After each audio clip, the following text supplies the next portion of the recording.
Tying another wet fly today. This is the Cahill wet fly, sometimes referred to as a Dark Cahill.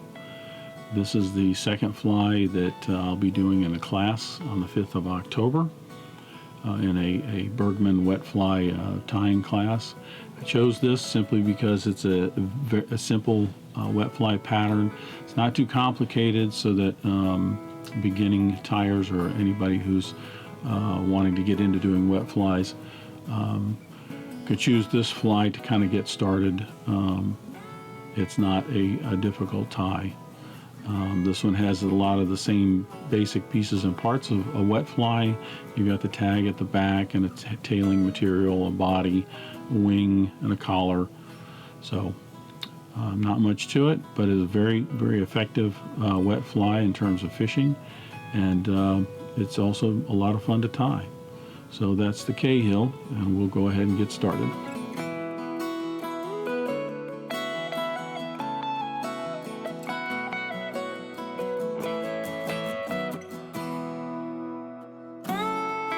We're going to start the Cahill by placing our hook in the vise. This is a Mustad 3399 hook in a size 6. I'm going to debarb the hook, and then I'll attach my thread right about an eye length behind the eye of the hook, just back of the head space, and run my thread down to the point of the hook.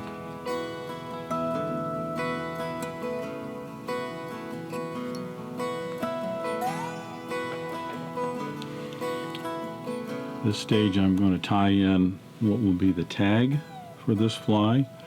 I'm using a size 16-18 Danville gold and silver Mylar tinsel. I'm going to tie this in with the silver side up. I'll bring this up underneath the thread and just attach it on the far side of the hook. And I'm going to proceed 12 wraps, touching turns,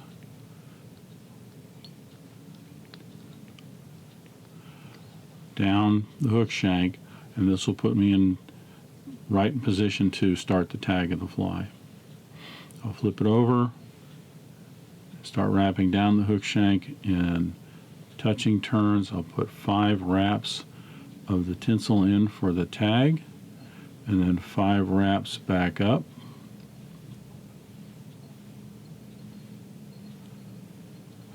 And then I'll secure that to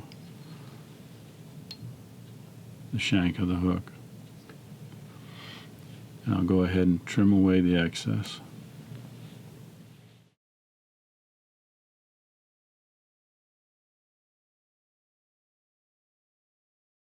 With our tag in place, we're now ready to tie in our tail material. Tailing material is just like the wing. It's a mallard flank feather. This is a woodduck colored. You could use a regular woodduck, bronze, or a bronze mallard would also work for this. Traditionally, that's what it's tied with.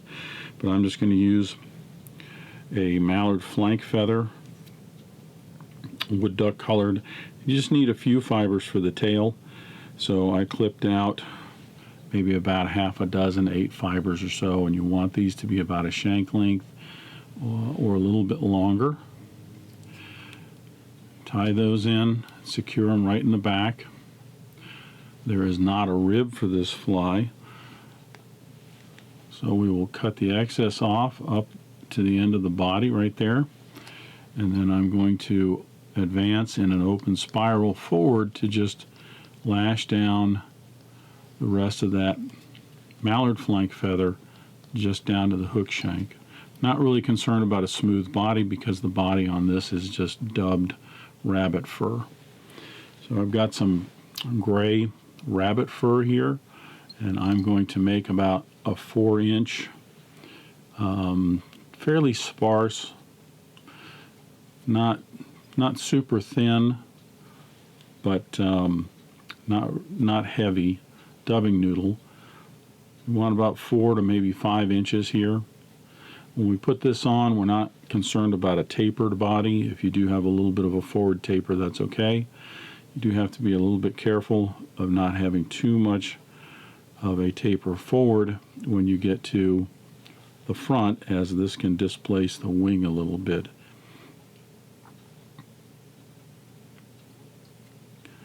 So I'll go ahead and make my dubbing noodle here, and I'll apply this. And like I said, I'm just going to make this a very level body from the back towards the front. And I want to end just about an eye length behind the eye of the hook here.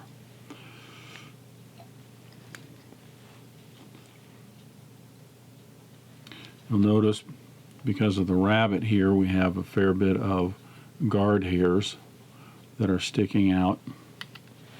Oops. You could leave those if you want, or you can go ahead and trim some of those off if you want it to be just a little bit cleaner. It's up to you.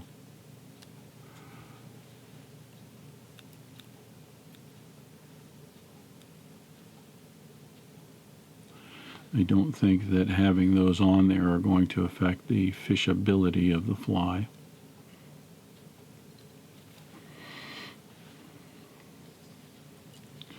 So once that's done, we're going to go ahead and I'm going to tidy up the front just a little bit. This is where I mentioned you have to be careful. You don't want to get the dubbing too wide right up here towards the front of the body and behind the head, because when we tie in our wing, instead of the wing being swept back a little bit, it may have a tendency to push up a more abrupt angle because of that. To help that out a little bit, I'm going to build a little bit of thread right at the back of the head, the end of the dubbing, just to give this a little bit wider diameter so that my wing will stay a little bit more swept back. I'm using mallard flank again for the wing, and I've clipped out 2 sections here. Finding the right feathers for these can kind of be difficult, so sometimes you may have to kind of slap something together. But like a lot of your wet flies, you want to have kind of a swept wing, and the short fibers should be back here towards the bend, and the tip should be somewhere around the midpoint of the tail. I'm going to hold these right up on top using a pinching loop right here. I'm going to pull those right down to the hook shank, roll my hands away, still supporting the wing back here so that as I wrap that down it doesn't get pulled to one side. And that is the wing for my fly. Cahill usually uses a rooster saddle. You could use a hen saddle. I'm going to use a very soft hen feather for this, but often it has a stiffer feather up as a collar. I'm using a soft brown hen hackle for this. I've already prepped the bottom of the hackle by peeling away some of the barbs and leaving myself just a small little stem to tie in. And tie that right in on the side of the head.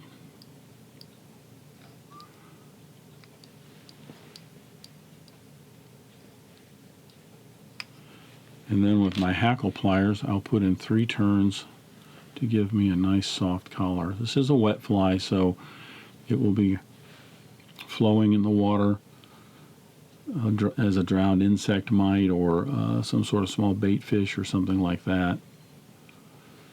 So I prefer to have the softer, broader hen hackles. You want to sweep those fibers back so we don't trap any of those down. And again, I'll end up with 3 turns of that hackle.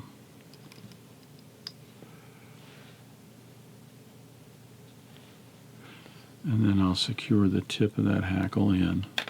You'll notice I'm about halfway down the head space here, and that's fine because as I create the head on this, I'm going to sweep that tip back. As I create the head on this, I'll go back to the full eye length or eye width behind the eye of the hook to create the head, and it'll just lash down those hackle fibers in a rearward direction. So I'll tidy that up, cover up any butt ends. That tip that I folded back here, I'll bring that right out.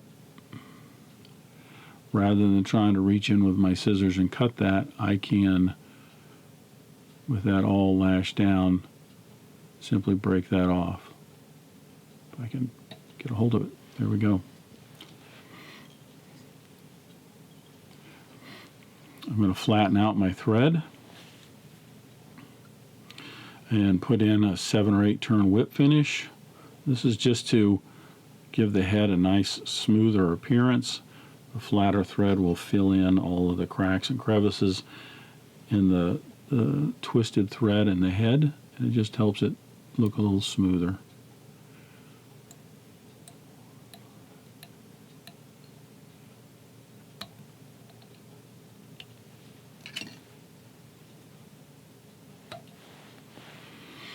With the head of the fly made, I will put a little bit of fly tight right on the head here. This just is a thin head cement that will soak right in.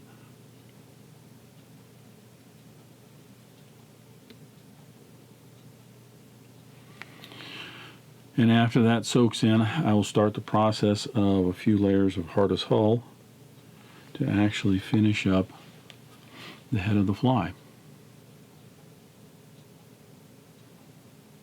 So as soon as that dries up, we'll go ahead and start putting some hardest hull on there to get a nice glossy head.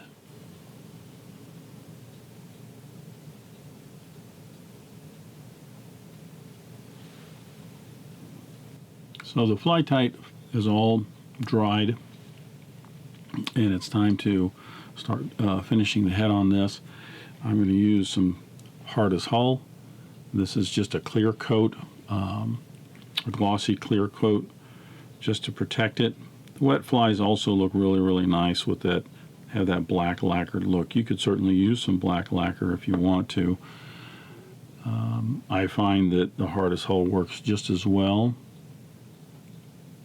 I'm going to put 3, maybe 4 coats on this, because the hardest hull, when you put a nice coat on here, after it dries and cures, you'll find that it shrinks down.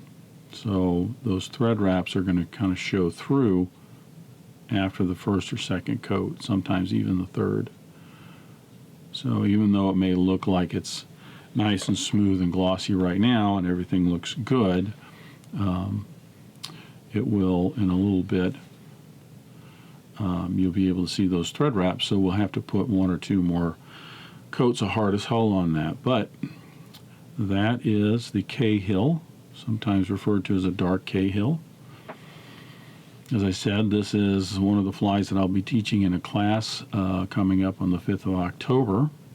It's a basic wet fly. Again, has very similar pieces and parts as most wet flies do, but the wing is a little bit different on the next fly that I'm going to be doing that's in the class. The third fly is the Yellow Sally, which has matched wings, yellow duckquill wings. They're a little bit more difficult for people to kind of get a handle on. So I wanted to throw out that there are a number of nice wet fly patterns that use mallard flank or woodduck, and it's a little bit easier material for some people to work with. So that is the Cahill. Thank you for joining me today. I hope you enjoyed this video and not only learned a new pattern, but maybe learned some new techniques and a few new skills. If you like this video, please hit that thumbs up button below. You can support Dressed Irons by hitting the subscribe button, and don't forget to hit the bell icon so you get notified when new videos are published. If you have any questions or comments, feel free to leave them in the comment section, and I'll be happy to answer any questions you might have. Until next time, remember, it's fly tying. If you're not having fun, you're doing it wrong.